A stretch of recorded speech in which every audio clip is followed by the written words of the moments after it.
మీరు గమనించగలిగితే ఆయన అంటాడు, మరణమా నీ ముళ్ళు ఎక్కడ, మరణమా నీ విషయం ఎక్కడ? దేవుడికి స్తోత్రం. మరణమును జయించినవాడు యేసయ్య. ఇప్పటిదాకా ప్రాణభయముతో ఉంటున్నటువంటి శిష్యులు, ప్రజలు ఇప్పుడు ఏం చేస్తారు తెలుసా? మృతులు ఆయన వెతకట్లేదు. దేవుడికి స్తోత్రం. ఒకవేళ మేము చంపబడినా మాకు ఒక స్వాతంత్రం వచ్చింది.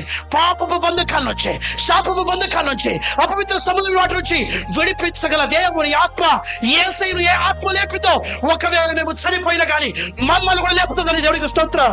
అని ఇక్కడ చెప్తాం.